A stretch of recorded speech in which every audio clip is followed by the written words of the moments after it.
años después de que se escribiera, el significado de la Biblia estaba sujeto a interpretaciones.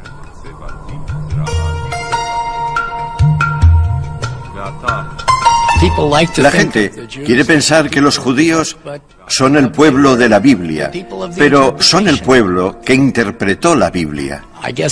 Creo que hay muy pocos textos hoy en día de los que podamos decir que sin duda solo tienen un sentido.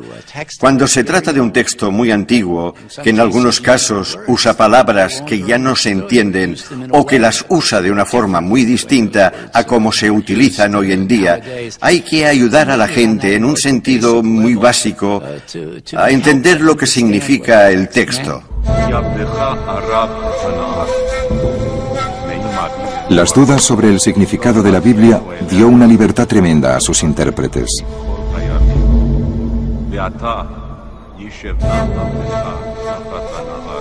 Pronto aparecieron nuevas creencias que darían forma al judaísmo y a la cristiandad durante los 2 milenios siguientes. Babilonia seguía siendo el centro económico del imperio y era la residencia de invierno de la corte persa.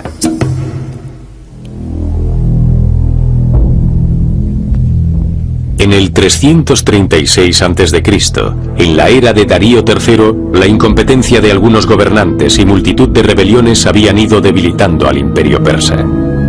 5 años después, a los 50 años, Darío tuvo que defender a Babilonia contra el rey de Macedonia de 22 años. Alejandro Magno.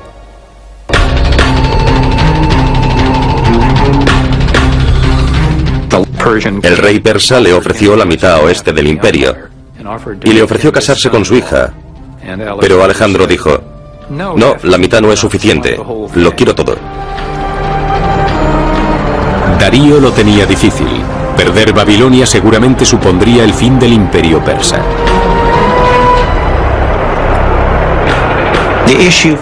El problema de los persas era que si le cedían Mesopotamia, la meseta iraní se quedaría al descubierto, y por tanto Darío tenía que oponer resistencia en Babilonia.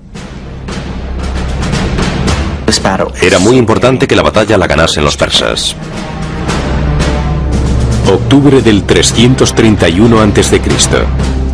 Darío y Alejandro se preparan para luchar en Gaugamela, al norte de Mesopotamia. Darío está seguro de su victoria. Los persas fueron los que eligieron el campo de batalla, y según los textos griegos sobre esta batalla, incluso prepararon este campo de batalla lo mejor posible para poder beneficiar a su ejército. Era un valle muy abierto, una llanura muy extensa, y la eligieron porque allí ellos podían utilizar sus carros de guerra con más facilidad. De hecho, el arma secreta de Darío era un nuevo carro de guerra con el que creía que obtendría una gran ventaja. Eran carros de guerra grandes y pesados, y habían colocado espadas en las ruedas, espadas rotantes que supuestamente iban a ser como gigantes terribles que atacarían a toda la infantería y provocarían semejante escabechina que los soldados del ejército se verían obligados a rendirse. Pero Darío subestimó a Alejandro, que tenía su propio as en la manga. Su infantería había estado practicando durante bastante tiempo este tipo de ataque. Así que cuando los carros de guerra se acercaron, ellos se movieron hacia un lado. Los carros pasaron de largo. Ellos dieron la vuelta y su estrategia consistió en coger las lanzas, las hachas y matar por la espalda a los que iban en los carros. Fue toda una estrategia. Atacaron por la espalda al ejército más poderoso. Después de casi un día de lucha, Darío abandonó el campo de batalla envuelto en una nube de polvo, y Alejandro tomó posesión de Babilonia. Tenía grandes planes para Babilonia. Babilonia iba a ser uno de los centros principales del imperio que estaba formando. Ya había empezado algunos proyectos de edificación allí. Mandó a una flota a explorar el Mar Rojo. Empezó a construir instalaciones navales por el Tigris y el Éufrates y cerca de la desembocadura del Golfo, para que las ciudades situadas más arriba de Irak pudieran ser más accesibles en barco.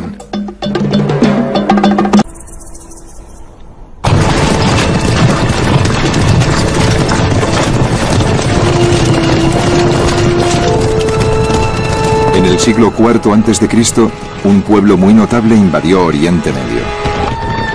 Eran los griegos. Guiados por uno de los mejores generales de toda la historia, Alejandro Magno, los griegos conquistaron el mundo desde Grecia a la India. Pero los griegos tenían algo mucho más poderoso que sus proezas militares. Habían creado la civilización más sofisticada que se había visto en todo el mundo. Su magnífico arte estaba inspirado en su culto por el cuerpo humano, que también se expresaba en las proezas atléticas mostradas en sus Juegos Olímpicos. Pero los griegos también idolatraban la mente. Y sus mejores pensadores contribuyeron al florecimiento de la filosofía, las ciencias y las matemáticas. Como resultado, la arquitectura helénica, su política y su economía iban muy por delante de los demás pueblos del mundo.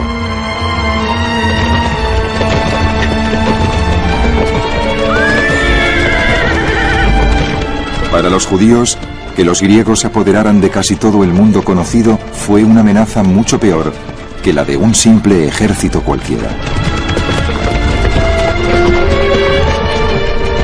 Cuando el mundo griego se expandió hacia Oriente, los judíos de la tierra de Israel se encontraron prácticamente en medio del imperio helénico. Mientras esta notable cultura barría todo el Oriente Medio desde su cuna en Grecia, los judíos devotos se enfrentaban a un desafío monumental.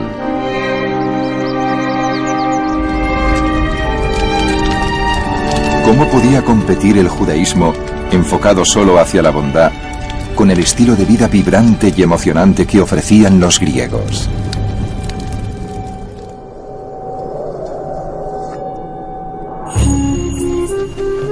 Pero entonces, el judaísmo sufrió una transformación revolucionaria.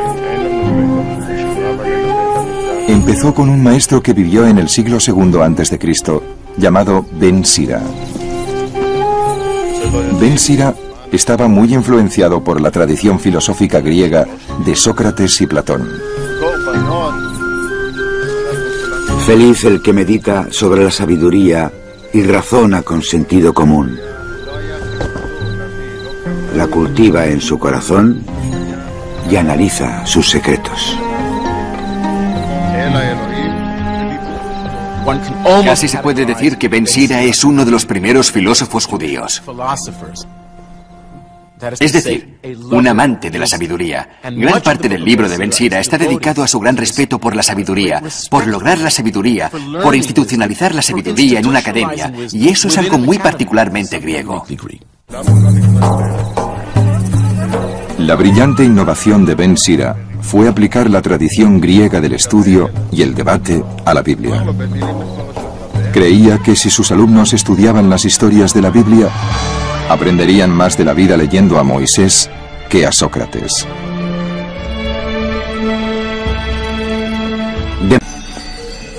La idea de la inspiración divina de la Biblia apareció muy lentamente y en partes. Hay muchos profetas bíblicos que dicen lo que dicen en nombre de Dios. Dios me ha dicho que os diga esto. Y eso es lo que dijo.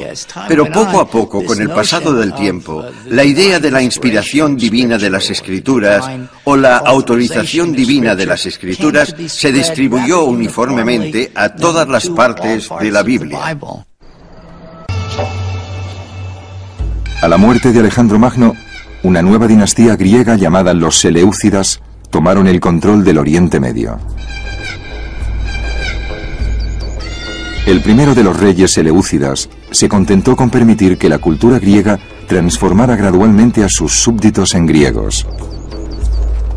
Pero en el año 185 a.C., un hombre muy poco corriente subió al trono de los Seleucidas. Era Antíoco IV. Pero sus súbditos le conocían como Antíoco el Loco.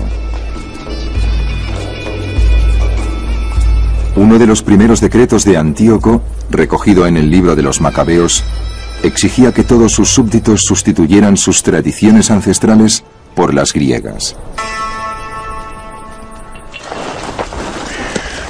Antíoco, al principio, confió en un sector de judíos que habían abrazado la cultura griega. Para aumentar su influencia, vendió a uno de estos judíos el puesto más importante de Jerusalén, el de sumo sacerdote del templo.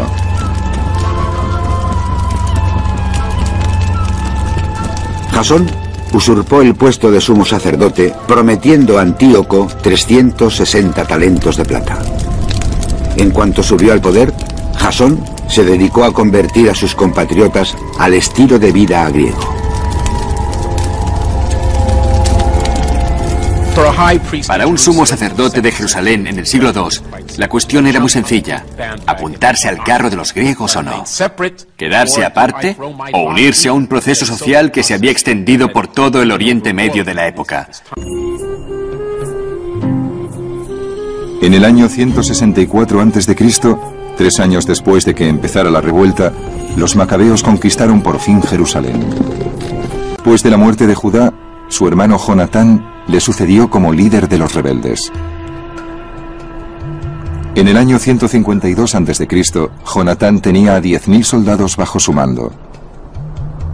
Pero en lugar de iniciar una nueva guerra, Jonatán firmó un pacto con uno de los dos generales griegos que luchaban por el control del imperio seleucida. Había dos aspirantes al trono seleucida que competían por el gobierno de Siria. Jonatán fue muy astuto y apoyó con sus soldados al más débil de los dos, y a cambio consiguió que le nombraran sumo sacerdote y gobernador del pueblo judío. Como el resto del mundo antiguo, los romanos tenían un enorme panteón de dioses, pero su creencia más profunda era que quien tiene el poder tiene la razón. Esta convicción había permitido a los romanos hacerse con el control de un enorme imperio. Para ellos, Judea era solo una pequeña pieza en un gran rompecabezas estratégico. Necesitaban conquistar Judea para obtener un acceso fácil a Egipto.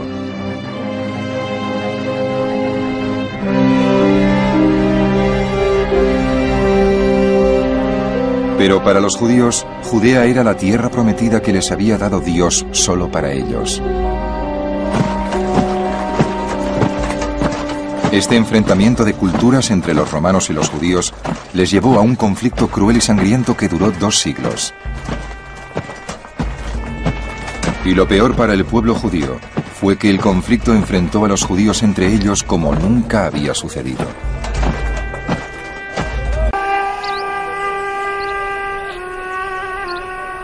Al poco tiempo, los desacuerdos entre los distintos grupos judíos sobre la actitud que había que tomar con los romanos desencadenaron una guerra civil.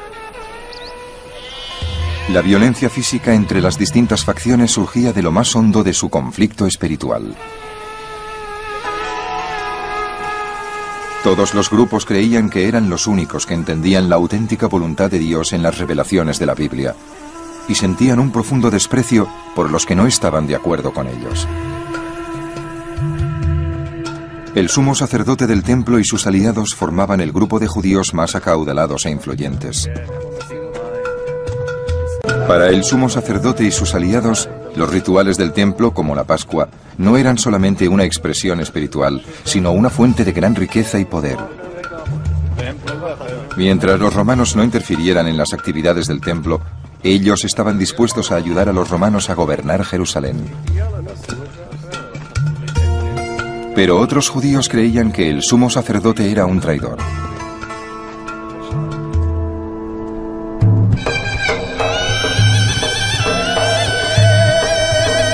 Desde el día en que los romanos tomaron Jerusalén, los rebeldes judíos empezaron a lanzar ataques contra ellos desde sus refugios en las montañas y en el desierto. Para enfrentarse a los rebeldes, los romanos eligieron a un comandante muy famoso por su ambición sin límite como por su extrema crueldad. Un príncipe árabe llamado Herodes.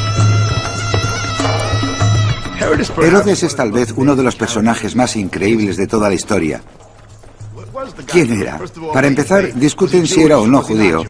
En cuanto se sintió seguro en el trono, Herodes hizo algo inesperado. Consciente del papel esencial del templo en la vida cultural y económica de la nación, decidió convertirlo en el monumento más impresionante de la tierra, mediante un proyecto de reconstrucción que requería montañas de piedra y de oro.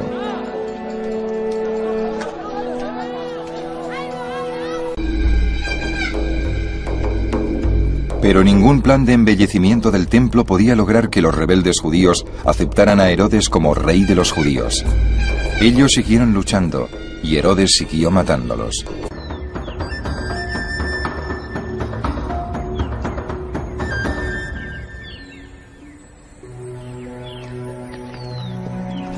Los sacerdotes del templo, que debió haber formado el corazón de la comunidad Qumrán, dejaron Jerusalén hacia el 150 a.C. Creyeron que el templo, centro de la vida y el culto judío, había sido corrompido por la influencia de la cultura griega. Se llevaron consigo al desierto los escritos y rituales que creyeron podían abrir el camino a un Israel renovado, incluyendo un proyecto extraordinario para la creación de un nuevo templo. Y cada miembro de la casa de la separación que salió de la ciudad sagrada y se apoyó en Dios al tiempo que Israel pecaba y profanaba el templo, deberá regocijarse, y su corazón deberá ser más fuerte y deberá prevalecer sobre los hijos de la tierra.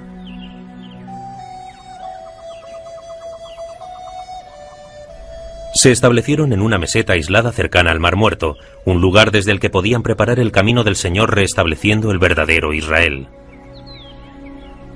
Tras un periodo de confusión, emergió un gran líder a quien los rollos se refieren como el maestro de la rectitud.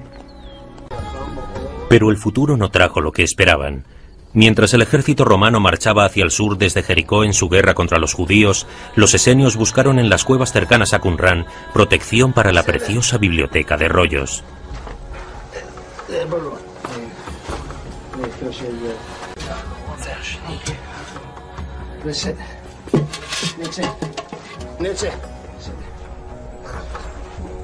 La biblioteca de rollos sagrados estaba a salvo, pero los hombres que la escondieron no volvieron jamás. Los romanos torturaron, masacraron y dispersaron a la gente del nuevo pacto. Su sueño fue aniquilado.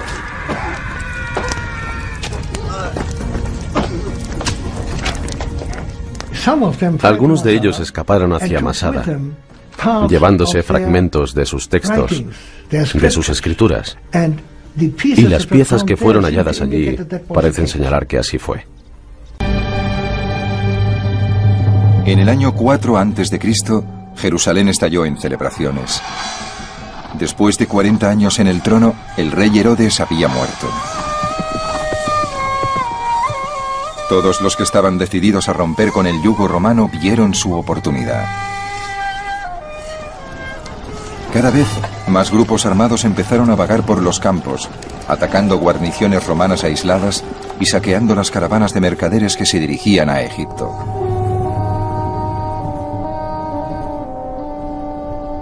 Pero más que contra los romanos, los rebeldes lucharon contra los demás judíos.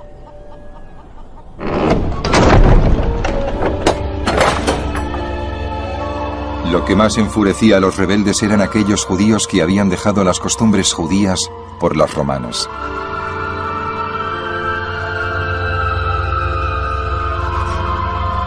Para los rebeldes, los peores eran los judíos ricos que violaban la ley que Dios entregó a Moisés en el monte Sinaí, tomando como esclavos a otros judíos.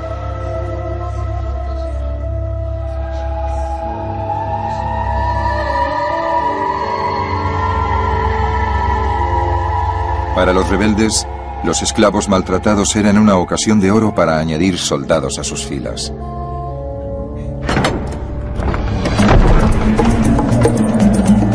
Y así empezaron a saquear una tras otra las propiedades de los judíos ricos, liberando a los esclavos e invitándoles a unirse a la rebelión.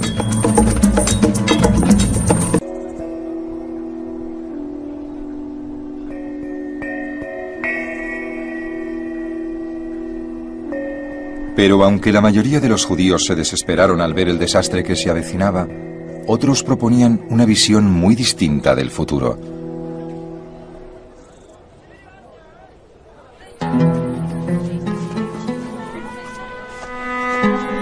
Durante los siglos pasados, desde que se recopilaron las historias de Abraham, Moisés y los demás protagonistas de la Biblia, muchos grupos de estudiosos de toda Judea las habían analizado, buscando lecciones para una vida más justa.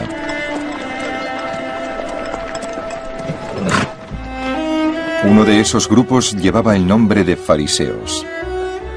El más influyente de los fariseos era Hillel. A diferencia de los rebeldes, Hillel opinaba que tenía poca importancia quién gobernara Judea. Lo importante era vivir la vida con honestidad y ética, y tratar al prójimo con piedad y compasión. La filosofía de Hillel se resumía en 3 cuestiones muy simples. Si yo no me ocupo de mí mismo, ¿quién lo hará? Si solo me ocupo de mí mismo, ¿qué soy? Si ahora no es buen momento, ¿cuándo lo será?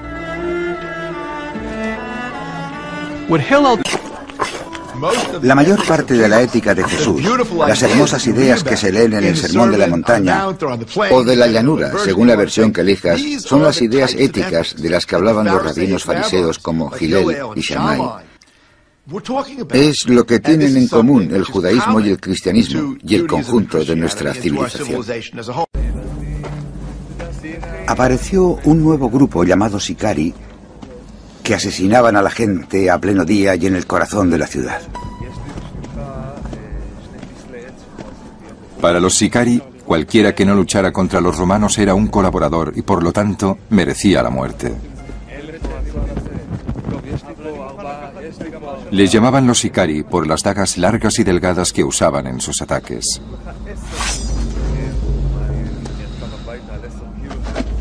La primera víctima de los Sicari fue el judío más destacado de Jerusalén, el sumo sacerdote del templo. Luego se embarcaron en una ola de asesinatos, matando a ricos mercaderes por toda la ciudad. Asesinaban a muchos todos los días y el miedo de los hombres era peor que la calamidad en sí. Porque todo el mundo esperaba la muerte en cualquier momento, como en tiempo de guerra. La disposición de los Sicari y sus compañeros rebeldes a utilizar el asesinato para lograr sus fines les valió un nombre que se aplicaría desde entonces a todos los extremistas. Se les llamó fanáticos. Los fanáticos eran una de las facciones de activistas libertarios que participaron en la lucha armada contra la ocupación romana. Una de sus facciones, los llamados Sicari, inventaron el arte del terrorismo y del asesinato político. Se deslizaban entre la multitud, se paraban al lado de un judío que se suponía colaborador de los romanos, le apuñalaban en secreto y luego daban la voz de alarma. Cundía el pánico entre la multitud y el asesino escapaba y el cuerpo ensangrentado quedaba atrás para recordar a cualquier otro judío que tuviera intención de colaborar con los romanos que el precio de esa colaboración era... Con los rebeldes dispuestos a rebelarse y los demás judíos convencidos de que sería una insensatez rebelarse contra Roma, el pueblo de Jerusalén no podía estar más dividido. Entonces, el gobernador romano destrozó lo único que podía haberles mantenido unidos. Ordenó atacar el templo. En el año 67, los soldados romanos reventaron las puertas del templo de Herodes con intención de... Indignados por el ataque contra el trono de Dios en la tierra, rebeldes y no rebeldes se unieron para repeler el asalto. Luego, enfurecidos, vencieron a la pequeña guarnición romana estacionada en Jerusalén y la obligaron a huir de la ciudad. Pero Jerusalén aún no estaba listo para la visión que tenía Johanón del judaísmo. Desde las escaleras del templo, los fanáticos hicieron una declaración pública de guerra contra Roma. Convencidos de que estaban locos, muchos otros judíos decidieron tomar las armas para detener a los fanáticos. Después de una cruel guerra civil que duró una semana, los fanáticos se alzaron con la victoria. Y lo celebraron prendiendo fuego a la ciudad. Los fanáticos prendieron fuego a la casa del sumo sacerdote y a los palacios. Luego llevaron el fuego al lugar donde se guardaban los registros y quemaron todos los contratos, disolviendo así todas las deudas. Lo hicieron también para convencer a la multitud de pobres que debía dinero al templo de que se uniera a la insurrección. Indignados, los romanos y los sirios de Cesarea asesinaron a miles de judíos vecinos. En venganza, los judíos empezaron a matar a los sirios y romanos que vivían entre ellos. Los romanos instalaron sus campamentos a la vista de la ciudad, con la esperanza de que la sola visión de su poder militar convenciera a la gente de Jerusalén de que debían rendirse.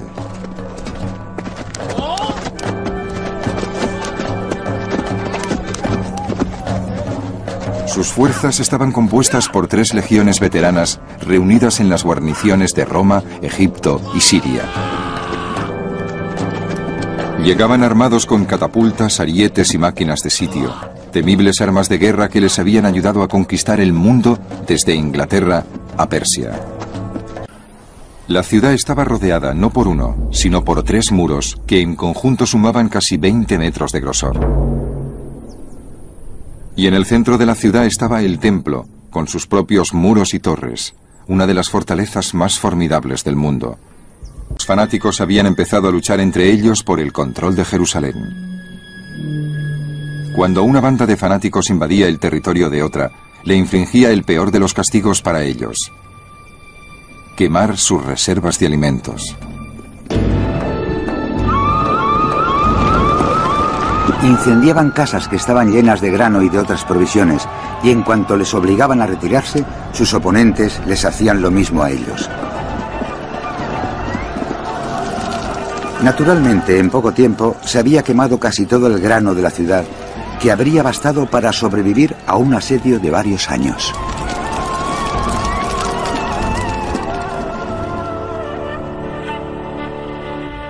Al quedar diezmadas las reservas de alimentos, muchos decidieron que su única esperanza era huir de Jerusalén. Pero los fanáticos creían que Dios deseaba que toda la nación se enfrentara unida a los romanos. Proclamaron un edicto según el cual el que intentara salir sería considerado un traidor y ejecutado. Muchos morían de hambre y soportaban miserias inenarrables, porque si aparecía la más mínima sombra de alimentos en cualquier parte, estallaba una guerra. Y los amigos más queridos se peleaban entre ellos por la comida. Pronto, mucha gente se vio tan desesperada que prefirió arriesgarse a morir a manos de los fanáticos. Se escurrían por alguna puerta poco conocida de la ciudad para recoger hierbas para comer.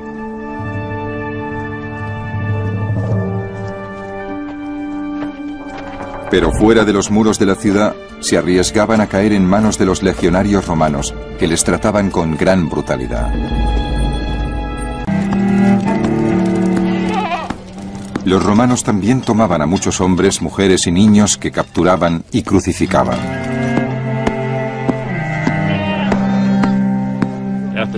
En la época del sitio de Jerusalén murieron miles de personas crucificadas.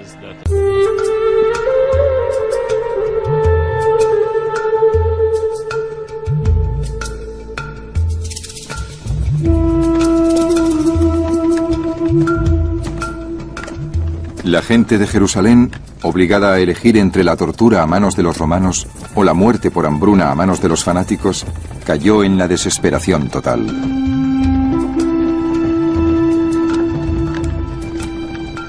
Un profundo silencio y una especie de noche mortal se cernió sobre la ciudad. Los que estaban desesperados por el hambre deseaban morir y consideraban afortunados a los que ya habían muerto. Era la última oportunidad para salir vivo de la ciudad.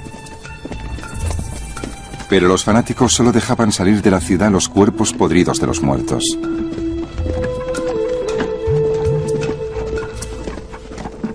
Entonces, una noche llegó una procesión a las puertas de la ciudad. Eran un grupo de estudiantes cargando el cuerpo de Yohanan ben Zakkai, que había predicado la paz en vez de la guerra.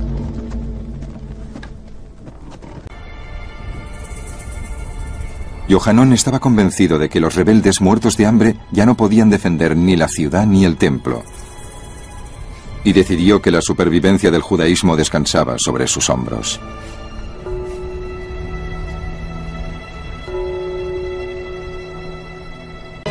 Después de 4 meses de sitio, las legiones romanas lograron penetrar por fin el primer muro de la ciudad.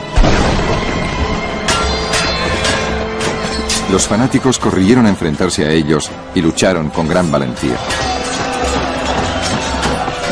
Pero no pudieron impedir que los romanos se abrieran camino hasta el corazón de la ciudad, el templo. Los romanos llegaron hasta la Santa Casa. Entonces uno de ellos le prendió fuego. Los judíos no permitieron que nada les mermara las fuerzas, ni intentaron salvar la vida, porque su Santa Casa perecía.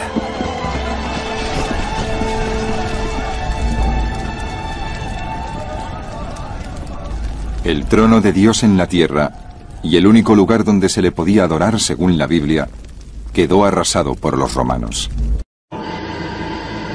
Eran tiempos de corrupción, codicia y servilismo. No solo la élite se sentía insegura en su posición, incluso los oficiales de menor rango competían para realizar actos serviles y execrables. Apenas una década después de la muerte de Augusto, la dinastía que había fundado le fallaba a Roma.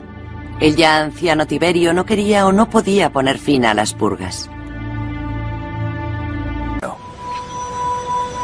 En el año 26, asqueado y sintiéndose inseguro, Tiberio dio la espalda a Roma y se retiró a la isla de Capri, un aislado refugio que le ofrecía seguridad ante sus enemigos y diversión a su atribulada mente.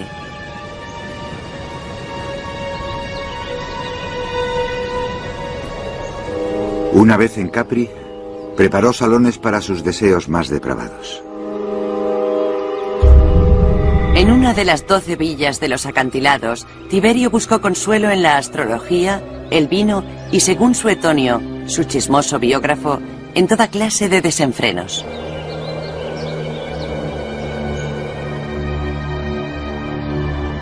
Se procuraba grupos de chicas y chicos conocidos por su inventiva sexual. Realizaban sus depravados actos ante él para despertar su dormido deseo. Decoró las habitaciones con pinturas eróticas, estatuillas y pornografía egipcia, para que supieran lo que se esperaba de ellos. Solo Sejano podía acceder regularmente al recluido emperador. Después de la muerte del único hijo de Tiberio, solo Sejano gozó de la confianza del emperador. En Roma asumió todos los poderes de su patrón ausente y gobernó con creciente autonomía.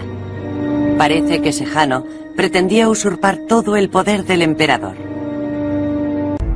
En el año 31, los acontecimientos dieron un giro sorprendente. De repente, Sejano perdió el favor de Tiberio y este acogió a Calígula, el único miembro superviviente de la familia imperial. Tiberio llamó a Calígula a Capri. Luego envió un mensaje secreto al Senado condenando a Sejano. El historiador Casio Dio narra la historia como se la contaron a él.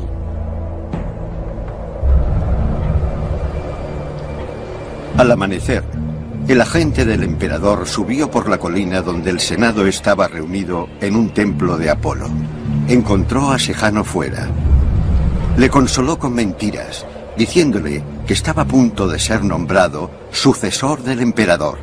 Exaltado, Sejano entró corriendo en el templo. Mientras el agente del emperador desaparecía discretamente, la carta de Tiberio estaba siendo leída en voz alta. Línea tras línea condenaba a Sejano. Lentamente los senadores se fueron alejando de él. El presidente del Senado llamó a Sejano, pero este no obedeció, porque nunca había cumplido órdenes. Fue llamado una segunda y luego una tercera vez. Luego, el presidente le dijo: Sejano, ven aquí. Este respondió desconcertado: ¿Me estás llamando a mí? a él, a quien habían adorado, ahora ordenaban su ejecución. Sejano fue estrangulado y su cuerpo arrojado al río Tíber. En una época de emperadores, la violencia era el único recurso de los ofendidos y la brutalidad acechaba muy cerca de la superficie. Tiberio continuaba gobernando desde Capri. Todos sus rivales habían sido destruidos, pero también la posibilidad de garantizar la sucesión. En sus últimos años, Tiberio, cansado y distante, sabía que su único sucesor con vida era Calígula.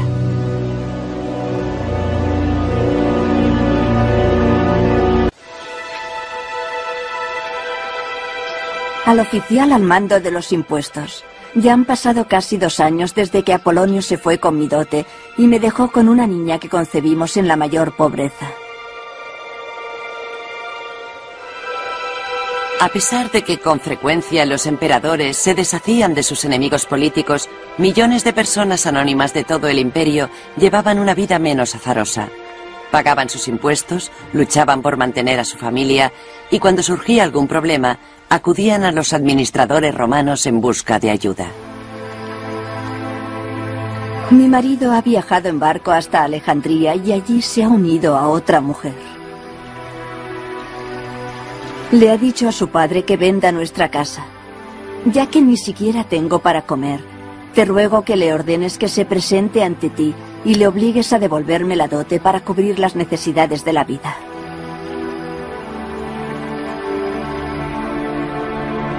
Muchos vivían al borde de la ruina.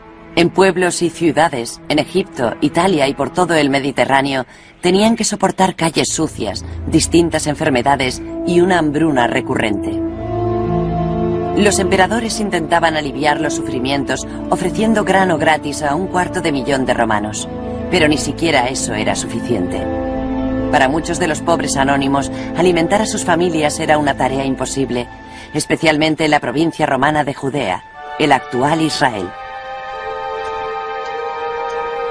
Allí, en la franja desértica del imperio, la seca tierra daba unas pobres cosechas y los impuestos romanos se sumaban a la carga. Aconteció en aquellos días que salió un edicto de César Augusto para que se empadronase todo el mundo, y todos fueron a empadronarse, cada uno en su ciudad. Mucho antes del ascenso de Tiberio al poder, Augusto había ordenado un censo. Era una tarea enorme. Desde la Galia a Egipto, desde Asia a Judea, millones se registraron ante los oficiales romanos. En ese rincón del imperio, en ese momento de su historia, Judea era presa de la agitación. La población se había dividido en facciones hostiles. Predicadores y profetas deambulaban por la campiña atrayendo a la emocionada muchedumbre. A la edad de 30 años, Jesús se unió a uno de esos grupos y fue bautizado en el río Jordán. La mayoría de ellos eran romanos, habían llegado a Italia como prisioneros de guerra y sus amos les habían concedido la libertad, pero no se vieron obligados a traicionar las costumbres de sus antepasados. Cuando Augusto distribuía grano y dinero, los judíos recibían lo mismo que los demás. Pero Calígula no era Augusto. En el año 39 en Alejandría, Egipto, la ciudad de Filo, se puso fin a la tolerancia. Los no judíos colocaron estatuas de dioses griegos en las sinagogas. Cuando los judíos, ofendidos, las derribaron, estalló la violencia.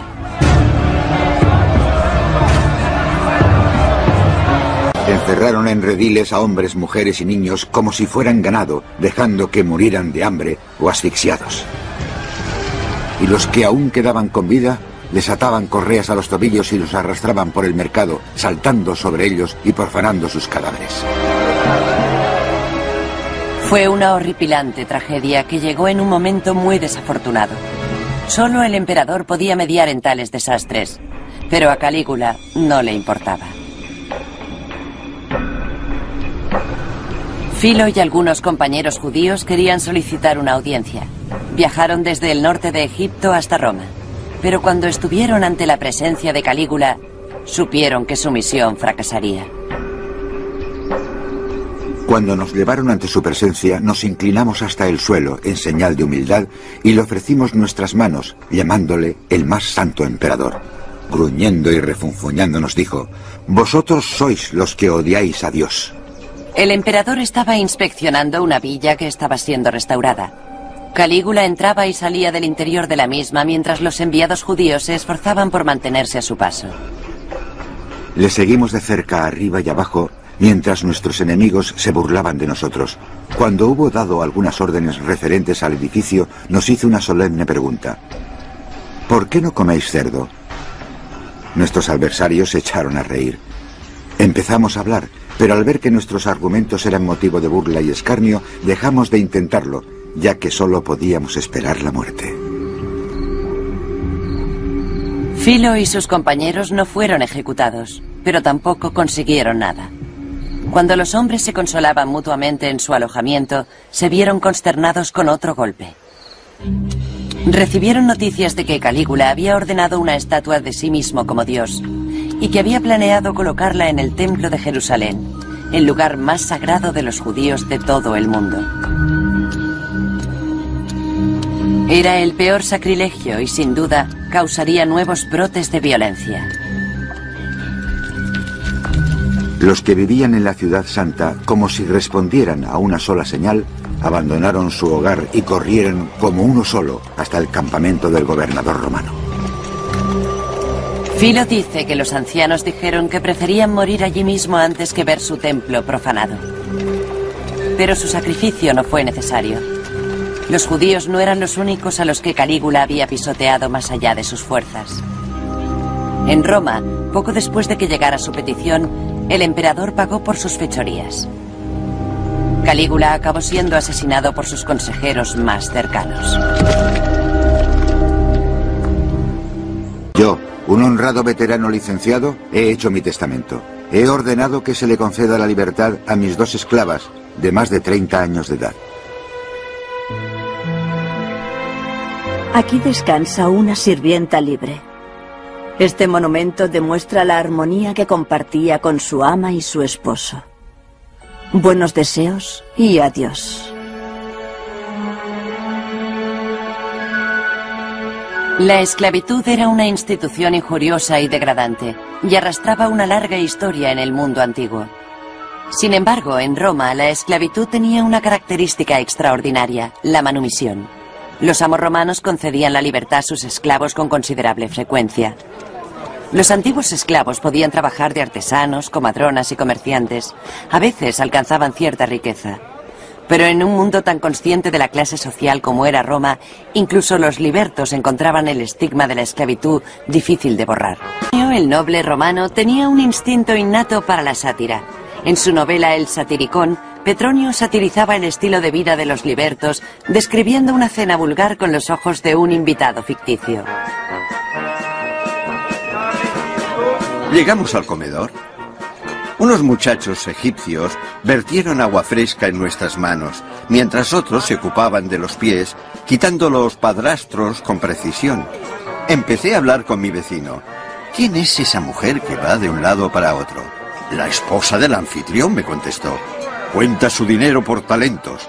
Pero ten cuidado, no desprecies a los otros libertos que hay por aquí. También son muy ricos. ¿Ves a ese de ahí reclinado en el diván? Hoy vale más de 800.000. Hace muy poco que es liberto. No hace mucho transportaba leña en la espalda. Los personajes de la obra de Petronio son todos esos ex-esclavos que pretenden parecerse a los romanos. Comen como los romanos, se bañan con los romanos, intentan citar fragmentos de la antigua literatura, de la mitología, como si fueran romanos. La familia imperial, otro personaje, era el centro de las burlas. Se llamaba Claudio. En su infancia, el cuerpo de Claudio se vio atormentado por una misteriosa enfermedad. Para vergüenza de su familia, nos cuenta Suetonio, su biógrafo, Claudio quedó desfigurado para el resto de su vida. Cuando caminaba, se le combaban las rodillas. Tenía una risa indecente y, lo que aún era más repugnante, cuando se enfadaba, la saliva salía disparada de su boca. La nariz le goteaba, tropezaba con la lengua al hablar y balanceaba la cabeza con el más mínimo esfuerzo. Claudio era el blanco de todas las burlas. Cuando se quedaba dormido después de cenar, los invitados le tiraban comida. Le ponían sandalias en las manos y estallaban en risas cuando Claudio se despertaba y se rascaba la cara con ellas. Pero en el año 41, las risas cesaron de repente. Después del asesinato del emperador Calígula, Claudio era el único heredero vivo de Augusto. Excluido por aquellos que conspiraban contra Calígula, Claudio se retiró a sus aposentos. No mucho después, tras la noticia del asesinato, salió sigilosamente, aterrorizado. Llegó a un solario y se ocultó tras unas cortinas. Un soldado vio los pies. Claudio cayó de rodillas aterrorizado, pero el soldado le reconoció y le saludó como emperador. Dio más privilegios a las mujeres. Pedía disculpas a los demandantes por la falta de sillas. Esta conducta, escribió Suetonio, le ganó las simpatías del pueblo. Los gestos sorprendentes eran seguidos por actos asombrosos. Triunfando donde fracasó el gran Julio César, por fin Claudio estableció el gobierno romano en Britania. Fue la anexión más importante del imperio desde la muerte de Augusto. Pero hubo más. Durante siglos, el Senado romano se había opuesto a la entrada de ciudadanos que no fueran romanos. En el año 48, Claudio defendió que se sentaran con ellos hombres de la Galia, la actual Francia. ¿Por qué cayeron Esparta y Atenas, tan poderosas con las armas, si no es porque mantuvieron a sus súbditos segregados? Ahora que la Galia se ha unido a nosotros en matrimonio y cultura, permitamos que sumen su oro y su riqueza a la nuestra en vez de quedársela para ellos. Lo que hagamos hoy servirá de ejemplo para el futuro. La vieja guardia se mostró desafiante. Estaba dispuesto, comentó un senador, a ver a griegos, galos, españoles y británicos llevando la toga. Pero Claudio ganó la batalla. El imperio dio otro paso hacia la integración. Fue una victoria rotunda, aunque iría seguida de grandes sufrimientos, porque Claudio no era menos vulnerable a las intrigas que aquellos que le habían precedido. Realmente, nos dice Tácito, todavía lo era más. Y esto puso fin a su ignorancia de los asuntos domésticos. A los ojos de mucha gente, el punto débil de Claudio era su esposa, Mesalina. El emperador la adoraba, pero ella no le correspondía. En vez de ello, Mesalina satisfacía su pasión por el lujo y por sus aventuras con los sirvientes del palacio. Claudio siempre cerraba los ojos. Pero en el año 48, las aventuras de Mesalina se volvieron siniestras. Tenía un nuevo amante, esta vez un noble, y se creía que su aventura contenía el embrión de un golpe de estado. Actúa presto, le dijo un leal liberto a Claudio, o su nuevo hombre controlará Roma. Claudio corrió a la capital y ordenó a sus guardias que mataran al amante de Mesalina. La mujer del emperador huyó a la villa de un amigo para preparar las súplicas. La ira de Claudio empezó a desvanecerse, pero su liberto no corrió ningún riesgo. Le dijo a los guardias y a su comandante que mataran a Mesalina. Se eligió un liberto para hacerlo. Claudio celebraba una cena cuando le llegó la noticia de que su esposa había muerto. Sin preguntar si había sido un suicidio o un asesinato, pidió más vino. Claudio, el más improbable de los emperadores romanos, se había salvado e incluso había aumentado el imperio de Augusto. Pero él también sujetaba a un lobo por las orejas. Y en los años venideros, Claudio empezaría a perder el control.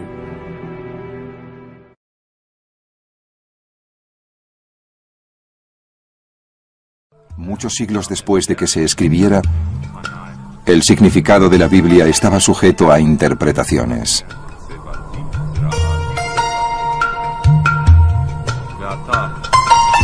La gente quiere pensar que los judíos son el pueblo de la Biblia, pero son el pueblo que interpretó la Biblia. Creo que hay muy pocos textos hoy en día de los que podamos decir que sin duda solo tienen un sentido. Cuando se trata de un texto muy antiguo, que en algunos casos usa palabras que ya no se entienden o que las usa de una forma muy distinta a como se utilizan hoy en día, hay que ayudar a la gente en un sentido muy básico a entender lo que significa el texto. Las dudas sobre el significado de la Biblia dio una libertad tremenda a sus intérpretes.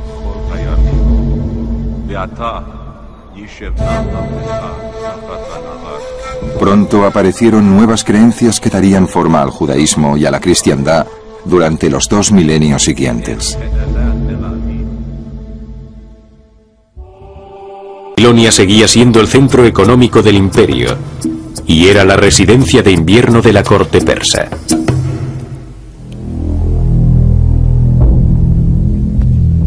En el 336 a.C., en la era de Darío III, la incompetencia de algunos gobernantes y multitud de rebeliones habían ido debilitando al imperio persa. 5 años después, a los 50 años, Darío tuvo que defender a Babilonia contra el rey de Macedonia de 22 años. Alejandro Magno.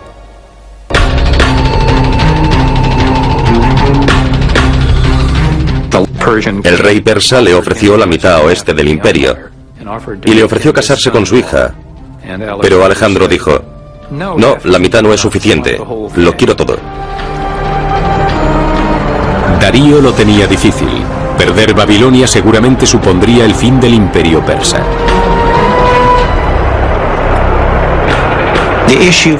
El problema de los persas era que si le cedían Mesopotamia, la meseta iraní se quedaría al descubierto, y por tanto Darío tenía que oponer resistencia en Babilonia. Era muy importante que la batalla la ganasen los persas. Octubre del 331 a.C. Darío y Alejandro se preparan para luchar en Gaugamela, al norte de Mesopotamia. Darío está seguro de su victoria. Los persas fueron los que eligieron el campo de batalla, y según los textos griegos sobre esta batalla, incluso prepararon este campo de batalla lo mejor posible para poder beneficiar a su ejército.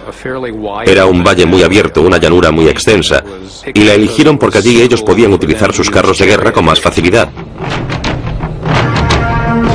De hecho, el arma secreta de Darío era un nuevo carro de guerra con el que creía que obtendría una gran ventaja. Eran carros de guerra grandes y pesados, y habían colocado espadas en las ruedas, espadas rotantes que supuestamente iban a ser como gigantes terribles que atacarían a toda la infantería y provocarían semejante escabechina que los soldados del ejército se verían obligados a rendirse. Pero Darío subestimó a Alejandro, que tenía su propio as en la manga. Su infantería había estado practicando durante bastante tiempo este tipo de ataque. Así que cuando los carros de guerra se acercaron, ellos se movieron hacia un lado. Los carros pasaron de largo.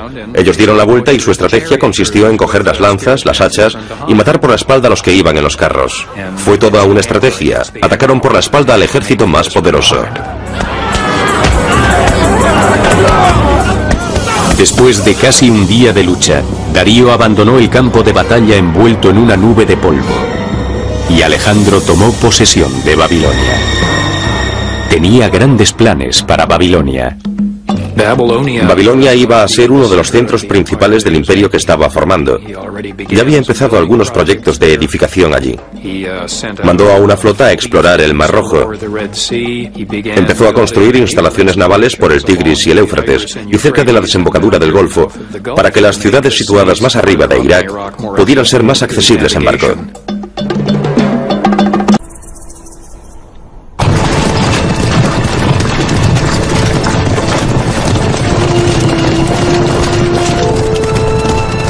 el siglo IV a.C., un pueblo muy notable invadió Oriente Medio. Eran los griegos. Guiados por uno de los mejores generales de toda la historia, Alejandro Magno, los griegos conquistaron el mundo desde Grecia a la India. Pero los griegos tenían algo mucho más poderoso que sus proezas militares. Habían creado la civilización más sofisticada que se había visto en todo el mundo. Su magnífico arte estaba inspirado en su culto por el cuerpo humano, que también se expresaba en las proezas atléticas mostradas en sus Juegos Olímpicos. Pero los griegos también idolatraban la mente. Y sus mejores pensadores contribuyeron al florecimiento de la filosofía, las ciencias y las matemáticas. Como resultado, la arquitectura helénica, su política y su economía iban muy por delante de los demás pueblos del mundo.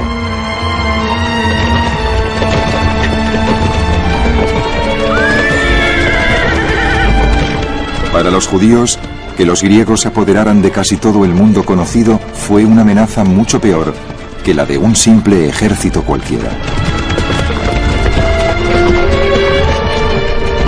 Cuando el mundo griego se expandió hacia Oriente, los judíos de la tierra de Israel se encontraron prácticamente en medio del imperio helénico.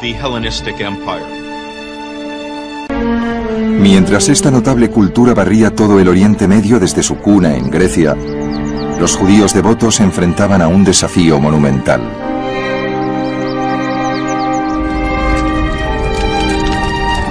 ¿Cómo podía competir el judaísmo, enfocado solo hacia la bondad, con el estilo de vida vibrante y emocionante que ofrecían los griegos?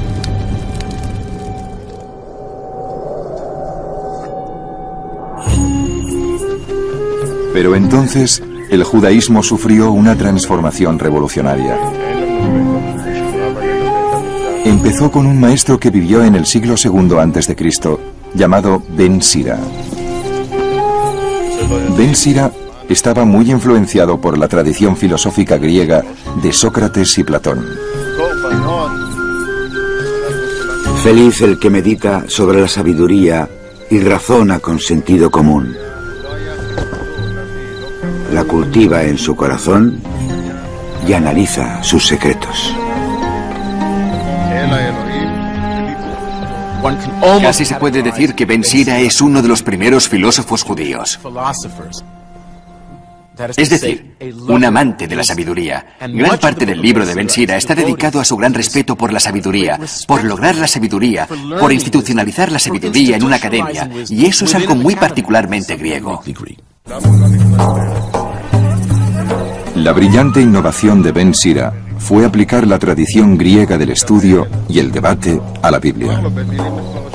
Creía que si sus alumnos estudiaban las historias de la Biblia, aprenderían más de la vida leyendo a Moisés que a Sócrates.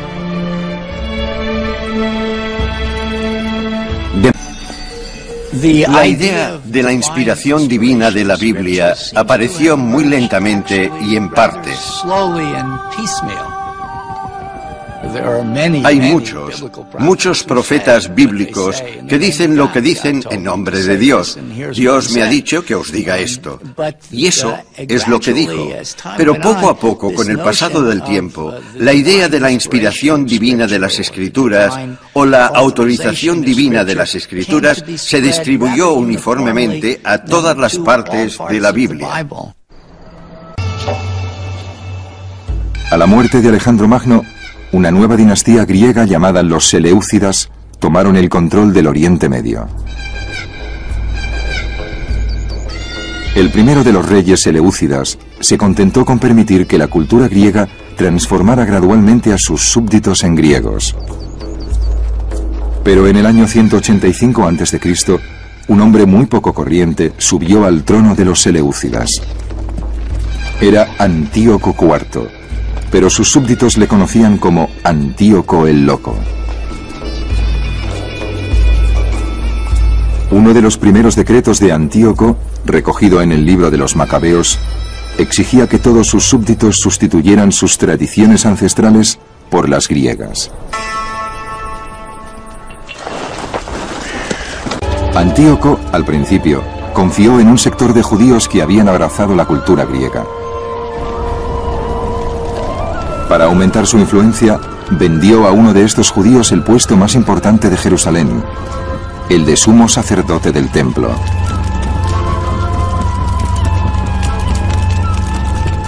Jasón usurpó el puesto de sumo sacerdote, prometiendo a Antíoco 360 talentos de plata.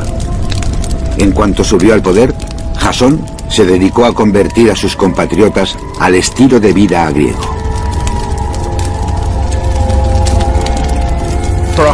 Para un sumo sacerdote de Jerusalén en el siglo II, la cuestión era muy sencilla: apuntarse al carro de los griegos o no, quedarse aparte o unirse a un proceso social que se había extendido por todo el Oriente Medio de la época. En el año 164 a.C., 3 años después de que empezara la revuelta, los macabeos conquistaron por fin Jerusalén. Después de la muerte de Judá, su hermano Jonatán le sucedió como líder de los rebeldes. En el año 152 a.C., Jonatán tenía a 10.000 soldados bajo su mando. Pero en lugar de iniciar una nueva guerra, Jonatán firmó un pacto con uno de los dos generales griegos que luchaban por el control del imperio seleucida. Había dos aspirantes al trono seleucida que competían por el gobierno de Siria. Jonatán fue muy astuto y apoyó con sus soldados al más débil de los dos, y a cambio consiguió que le nombraran sumo sacerdote y gobernador del pueblo judío.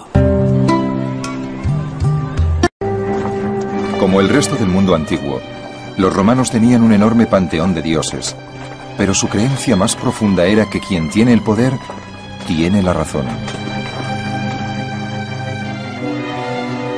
Esta convicción había permitido a los romanos hacerse con el control de un enorme imperio.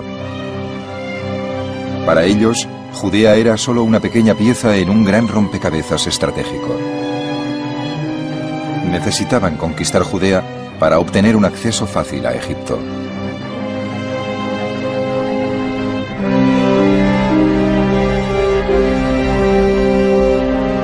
Pero para los judíos, Judea era la tierra prometida que les había dado Dios solo para ellos.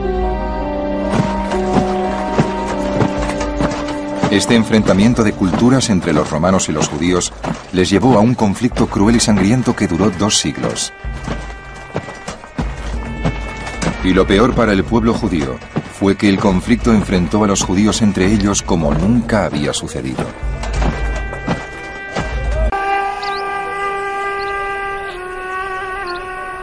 Al poco tiempo, los desacuerdos entre los distintos grupos judíos sobre la actitud que había que tomar con los romanos desencadenaron una guerra civil. La violencia física entre las distintas facciones surgía de lo más hondo de su conflicto espiritual. Todos los grupos creían que eran los únicos que entendían la auténtica voluntad de Dios en las revelaciones de la Biblia, y sentían un profundo desprecio por los que no estaban de acuerdo con ellos. El sumo sacerdote del templo y sus aliados formaban el grupo de judíos más acaudalados e influyentes. Para el sumo sacerdote y sus aliados, los rituales del templo, como la Pascua, no eran solamente una expresión espiritual, sino una fuente de gran riqueza y poder. Mientras los romanos no interfirieran en las actividades del templo, ellos estaban dispuestos a ayudar a los romanos a gobernar Jerusalén. Pero otros judíos creían que el sumo sacerdote era un traidor.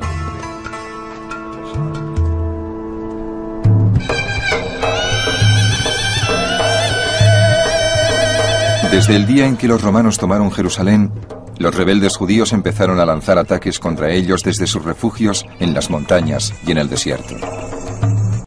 Para enfrentarse a los rebeldes, los romanos eligieron a un comandante muy famoso por su ambición sin límite como por su extrema crueldad.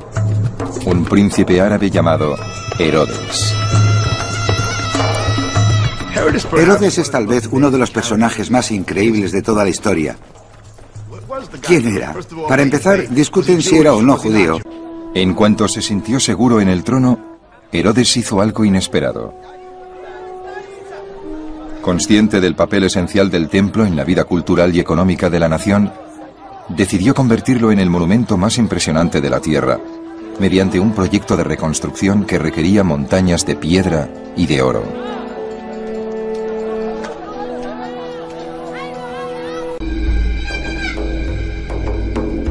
Pero ningún plan de embellecimiento del templo podía lograr que los rebeldes judíos aceptaran a Herodes como rey de los judíos. Ellos siguieron luchando y Herodes siguió matándolos.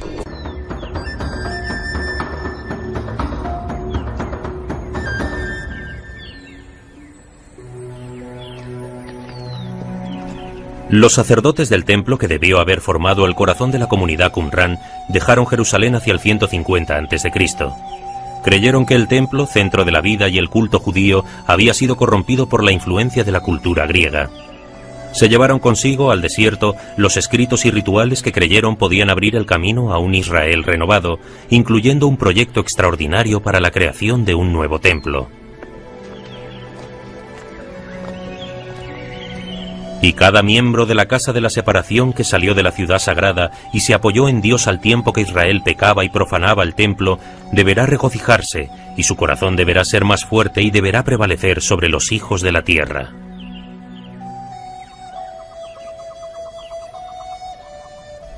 Se establecieron en una meseta aislada cercana al Mar Muerto, un lugar desde el que podían preparar el camino del Señor restableciendo el verdadero Israel. Tras un periodo de confusión, emergió un gran líder a quien los rollos se refieren como el maestro de la rectitud. Pero el futuro no trajo lo que esperaban. Mientras el ejército romano marchaba hacia el sur desde Jericó en su guerra contra los judíos, los esenios buscaron en las cuevas cercanas a Qumran protección para la preciosa biblioteca de rollos.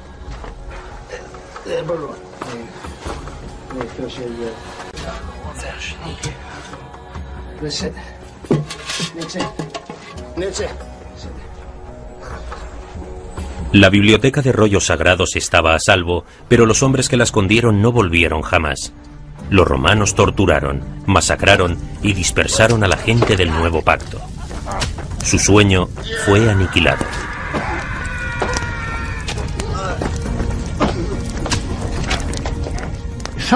Algunos de ellos escaparon hacia Masada, llevándose fragmentos de sus textos, de sus escrituras, y las piezas que fueron halladas allí parecen señalar que así fue.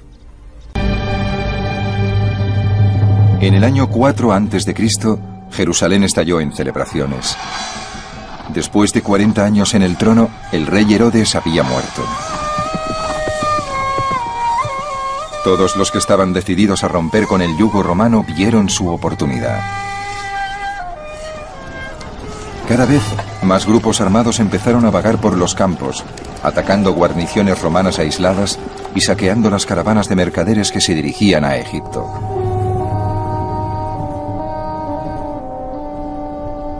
Pero más que contra los romanos, los rebeldes lucharon contra los demás judíos.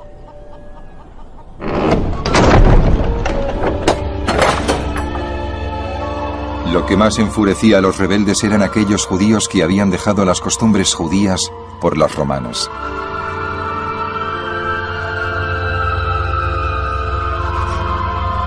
Para los rebeldes, los peores eran los judíos ricos que violaban la ley que Dios entregó a Moisés en el monte Sinaí, tomando como esclavos a otros judíos.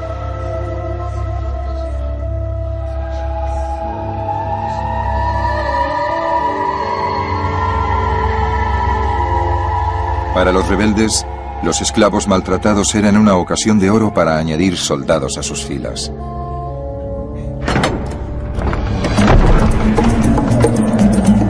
Y así empezaron a saquear una tras otra las propiedades de los judíos ricos, liberando a los esclavos e invitándoles a unirse a la rebelión.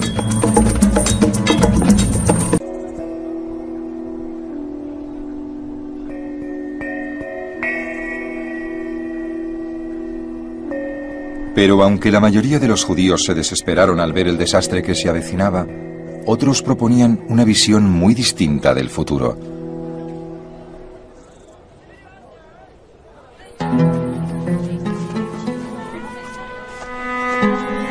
Durante los siglos pasados, desde que se recopilaron las historias de Abraham, Moisés y los demás protagonistas de la Biblia, muchos grupos de estudiosos de toda Judea las habían analizado, buscando lecciones para una vida más justa.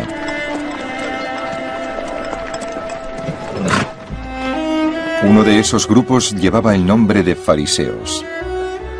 El más influyente de los fariseos era Hillel. A diferencia de los rebeldes, Hillel opinaba que tenía poca importancia quién gobernara Judea. Lo importante era vivir la vida con honestidad y ética, y tratar al prójimo con piedad y compasión.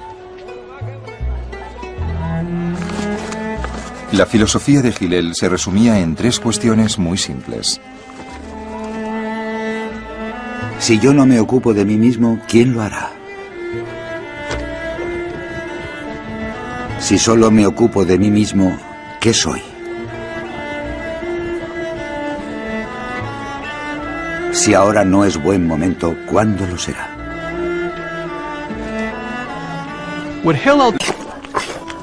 La mayor parte de la ética de Jesús, las hermosas ideas que se leen en el Sermón de la Montaña o de la llanura, según la versión que elijas, son las ideas éticas de las que hablaban los rabinos fariseos como Hillel y Shammai. Es lo que tienen en común el judaísmo y el cristianismo y el conjunto de nuestra civilización. Apareció un nuevo grupo llamado Sicari que asesinaban a la gente a pleno día y en el corazón de la ciudad. Para los Sicari, cualquiera que no luchara contra los romanos era un colaborador y por lo tanto merecía la muerte. Les llamaban los Sicari por las dagas largas y delgadas que usaban en sus ataques.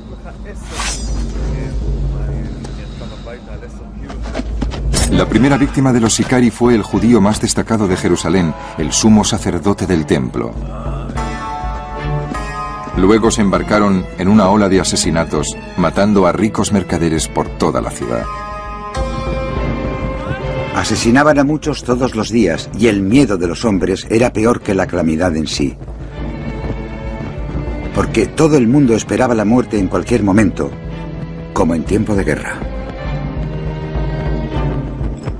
La disposición de los Sicari y sus compañeros rebeldes a utilizar el asesinato para lograr sus fines les valió un nombre que se aplicaría desde entonces a todos los extremistas. Se les llamó fanáticos. Los fanáticos eran una de las facciones de activistas libertarios que participaron en la lucha armada contra la ocupación romana. Una de sus facciones, los llamados Sicari, inventaron el arte del terrorismo y del asesinato político. Se deslizaban entre la multitud, se paraban al lado de un judío que se suponía colaborador de los romanos, le apuñalaban en secreto y luego daban la voz de alarma. Cundía el pánico entre la multitud y el asesino escapaba y el cuerpo ensangrentado quedaba atrás para recordar a cualquier otro judío que tuviera intención de colaborar con los romanos que el precio de esa colaboración era... Con los rebeldes dispuestos a rebelarse y los demás judíos convencidos de que sería una insensatez rebelarse contra Roma, el pueblo de Jerusalén no podía estar más dividido. Entonces, el gobernador romano destrozó lo único que podía haberles mantenido unidos. Ordenó atacar el templo. En el año 67, los soldados romanos reventaron las puertas del templo de Herodes con intención de... Indignados por el ataque contra el trono de Dios en la tierra, rebeldes y no rebeldes se unieron para repeler el asalto.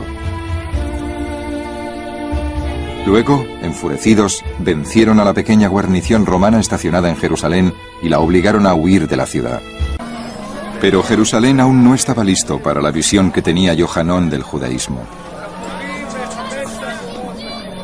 Desde las escaleras del templo, los fanáticos hicieron una declaración pública de guerra contra Roma. Convencidos de que estaban locos, muchos otros judíos decidieron tomar las armas para detener a los fanáticos. Después de una cruel guerra civil que duró una semana, los fanáticos se alzaron con la victoria. Y lo celebraron prendiendo fuego a la ciudad. Los fanáticos prendieron fuego a la casa del sumo sacerdote y a los palacios. Luego llevaron el fuego al lugar donde se guardaban los registros y quemaron todos los contratos, disolviendo así todas las deudas. Lo hicieron también para convencer a la multitud de pobres que debía dinero al templo de que se uniera a la insurrección. Indignados, los romanos y los sirios de Cesarea asesinaron a miles de judíos vecinos. En venganza, los judíos empezaron a matar a los sirios y romanos que vivían entre ellos. Los romanos instalaron sus campamentos a la vista de la ciudad, con la esperanza de que la sola visión de su poder militar convenciera a la gente de Jerusalén de que debían rendirse.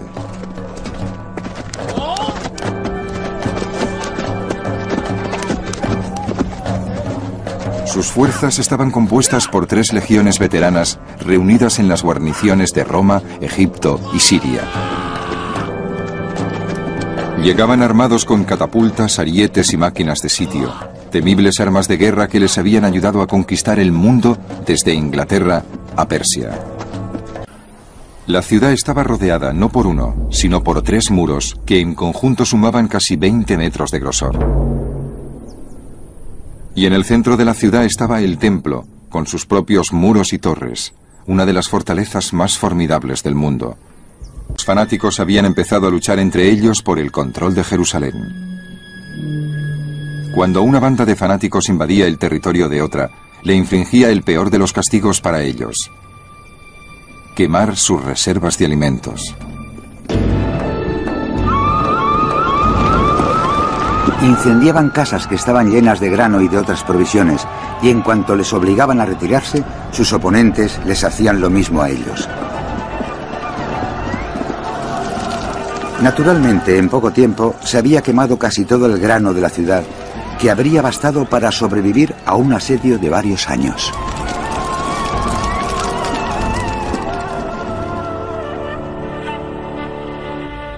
Al quedar diezmadas las reservas de alimentos, muchos decidieron que su única esperanza era huir de Jerusalén. Pero los fanáticos creían que Dios deseaba que toda la nación se enfrentara unida a los romanos. Proclamaron un edicto según el cual el que intentara salir sería considerado un traidor y ejecutado. Muchos morían de hambre y soportaban miserias inenarrables, porque si aparecía la más mínima sombra de alimentos en cualquier parte, estallaba una guerra. Y los amigos más queridos se peleaban entre ellos por la comida. Pronto, mucha gente se vio tan desesperada que prefirió arriesgarse a morir a manos de los fanáticos. Se escurrían por alguna puerta poco conocida de la ciudad para recoger hierbas para comer.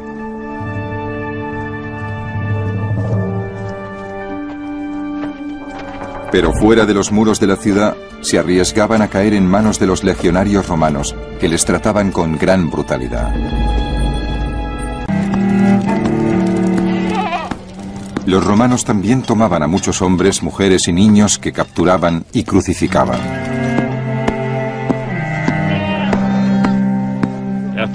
En la época del sitio de Jerusalén murieron miles de personas crucificadas.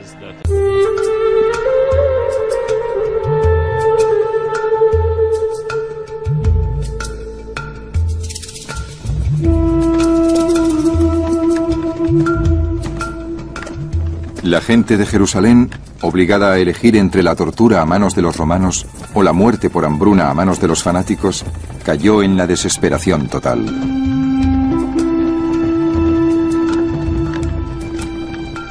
Un profundo silencio y una especie de noche mortal se cernió sobre la ciudad. Los que estaban desesperados por el hambre deseaban morir y consideraban afortunados a los que ya habían muerto. Era la última oportunidad para salir vivo de la ciudad. Pero los fanáticos solo dejaban salir de la ciudad los cuerpos podridos de los muertos.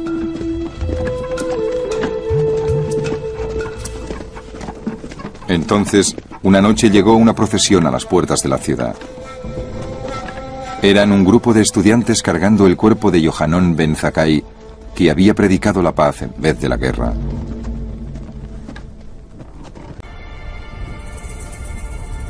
Yohanan estaba convencido de que los rebeldes muertos de hambre ya no podían defender ni la ciudad ni el templo, y decidió que la supervivencia del judaísmo descansaba sobre sus hombros.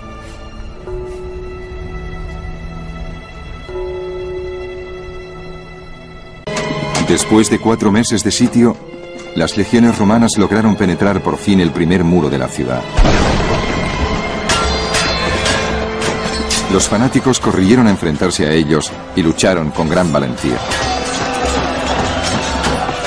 Pero no pudieron impedir que los romanos se abrieran camino hasta el corazón de la ciudad, el templo. Los romanos llegaron hasta la Santa Casa. Entonces uno de ellos le prendió fuego. Los judíos no permitieron que nada les mermara las fuerzas, ni intentaron salvar la vida, porque su Santa Casa perecía.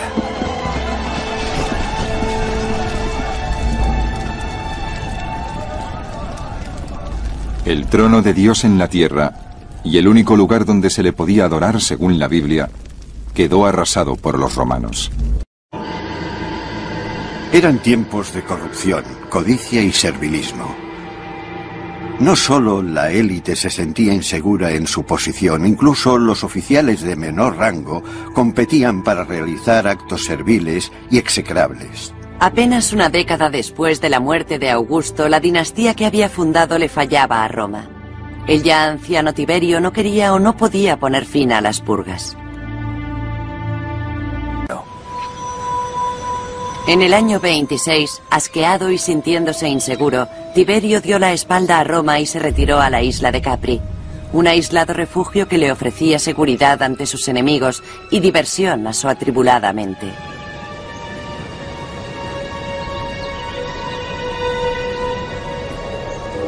Una vez en Capri, preparó salones para sus deseos más depravados. En una de las 12 villas de los acantilados, Tiberio buscó consuelo en la astrología, el vino y, según Suetonio, su chismoso biógrafo, en toda clase de desenfrenos.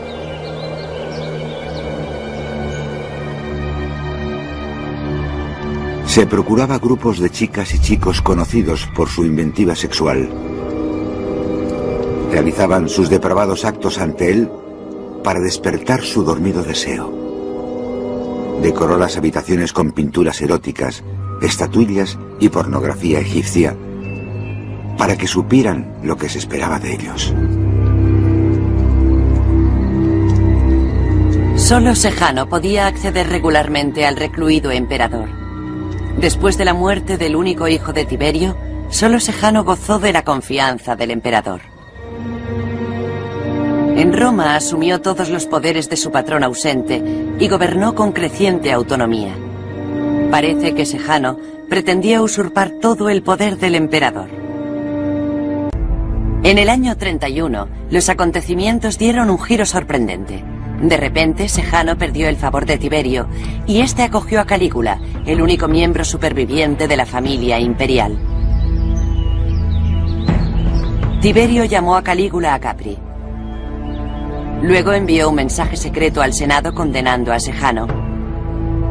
El historiador Casio Dio narra la historia como se la contaron a él.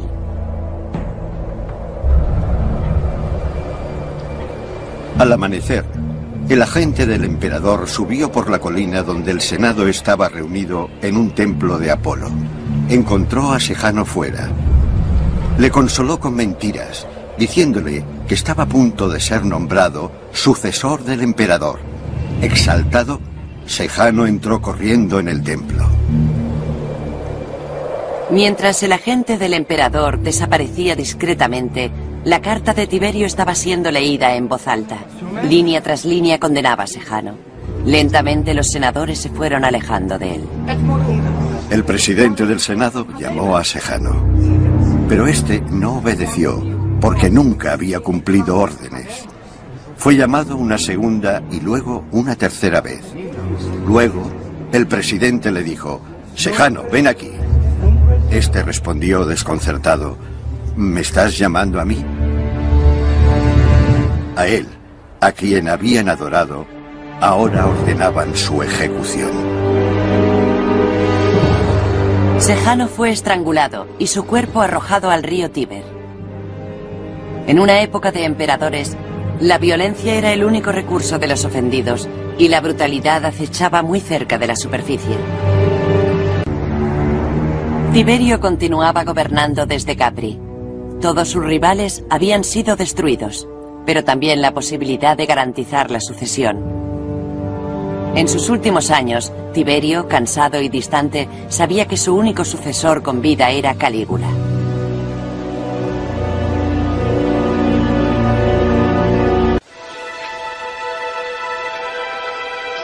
Al oficial al mando de los impuestos.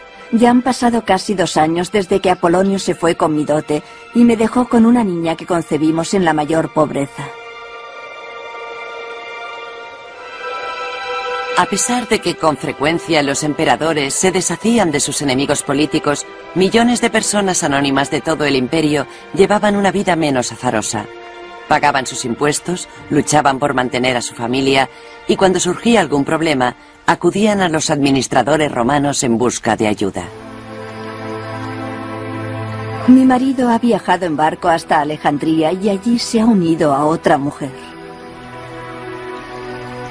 Le ha dicho a su padre que venda nuestra casa.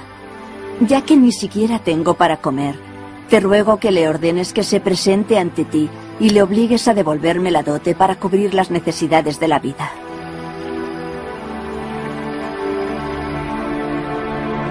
Muchos vivían al borde de la ruina. En pueblos y ciudades, en Egipto, Italia y por todo el Mediterráneo, tenían que soportar calles sucias, distintas enfermedades y una hambruna recurrente. Los emperadores intentaban aliviar los sufrimientos ofreciendo grano gratis a 250.000 romanos, pero ni siquiera eso era suficiente.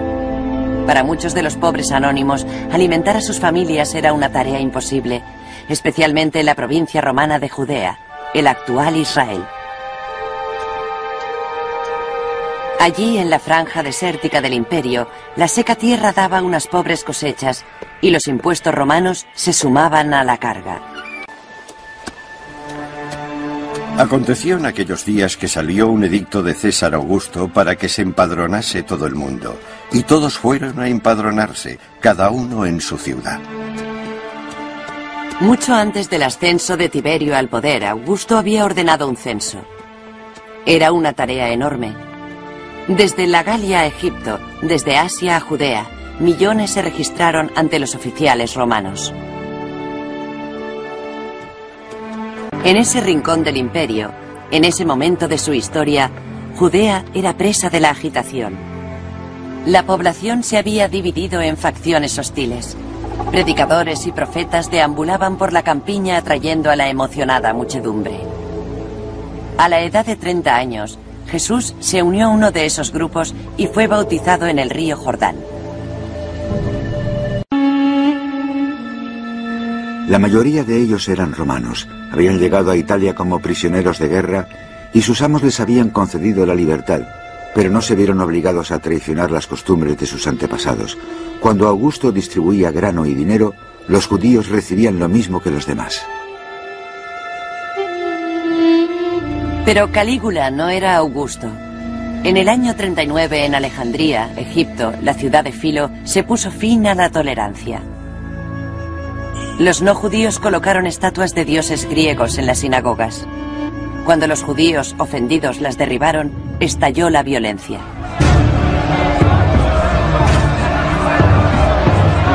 Encerraron en rediles a hombres, mujeres y niños como si fueran ganado, dejando que murieran de hambre o asfixiados. Y los que aún quedaban con vida, les ataban correas a los tobillos y los arrastraban por el mercado, saltando sobre ellos y profanando sus cadáveres. Fue una horripilante tragedia que llegó en un momento muy desafortunado. Solo el emperador podía mediar en tales desastres, pero a Calígula no le importaba. Filo y algunos compañeros judíos